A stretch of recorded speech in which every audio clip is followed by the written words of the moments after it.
Not politicians that can solve problems. They have no technical capabilities.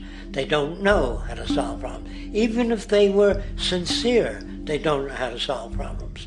It's the technicians that produce the desalination plants. It's the technicians that give you electricity, that give you motor vehicles, that heat your house and cool it in the summertime. It's technology that solves problems, not politics.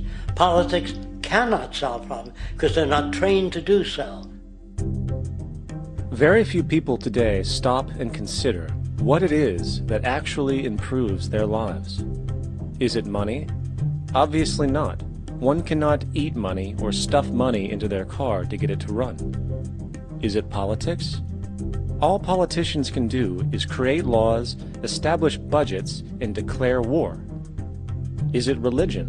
Of course not. Religion creates nothing except intangible emotional solace for those who require it. The true gift that we as human beings have, which has been solely responsible for everything that has improved our lives, is technology. What is technology? Technology is a pencil which allows one to solidify ideas on paper for communication. Technology is an automobile which allows one to travel faster than feet would allow. Technology is a pair of eyeglasses which enables sight for those who need it. Applied technology itself is merely an extension of human attributes which reduces human effort, freeing humans from a particular chore or problem. Imagine what your life would be like today without a telephone, or an oven, or a computer, or an airplane. Everything in your home, which you take for granted, from a doorbell, to a table, to a dishwasher, is technology, generated from the creative, scientific ingenuity of human technicians. Not money, politics, or religion. These are false institutions. And writing your congressman is fantastic. They tell you to write your congressman if you want something done. The men in Washington should be at the forefront of technology, the forefront of human studies, the forefront of crime, all the factors that shape human behavior. You don't have to write your congressman. What kind of people are they that are appointed to do that job? The future will have great difficulty. And the question that's raised by politicians is, how much will a project cost? The question is not, how much will it cost? Do we have the resources? And we have the resources today to house everyone, build hospitals all over the world, build schools all over the world, the finest equipment and labs for teaching and doing medical research. So you see, we have all that, but we're in a monetary system. And in a monetary system, there's profit.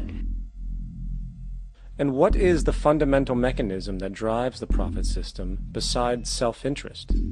What is it exactly that maintains that competitive edge at its core? Is it high efficiency and sustainability? No, that isn't part of their design. Nothing produced in our profit-based society is even remotely sustainable or efficient.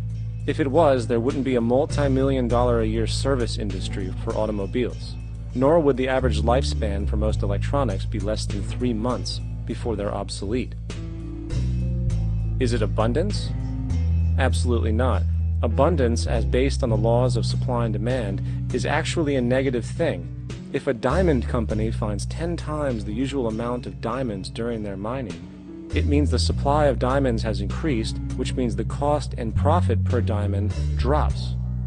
The fact is, efficiency, sustainability, and abundance are enemies of profit. To put it into a word, it is the mechanism of scarcity that increases profits. What is scarcity? Based on keeping products valuable. Slowing up production on oil raises the price. Maintaining scarcity of diamonds keeps the price high. They burn diamonds at the Kimberley diamond mines. They're made of carbon. That keeps the price up. So then, what does it mean for society when scarcity, either produced naturally or through manipulation, is a beneficial condition for industry? It means that sustainability and abundance will never ever occur in a profit system, for it simply goes against the very nature of the structure.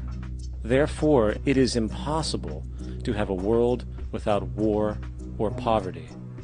It is impossible to continually advance technology to its most efficient and productive states.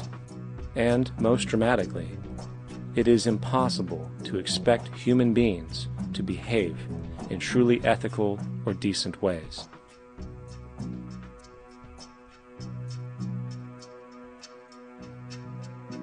People use the word instinct because they can't account for the behavior.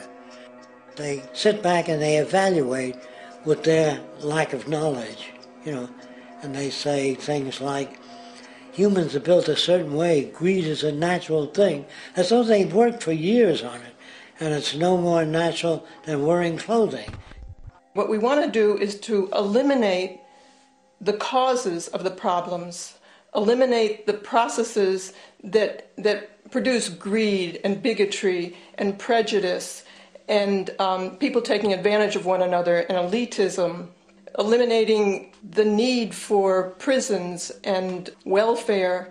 We have always had these problems because we have always lived within scarcity and barter and monetary systems that produce scarcity. If you eradicate the conditions that generate what you call socially offensive behavior, it does not exist.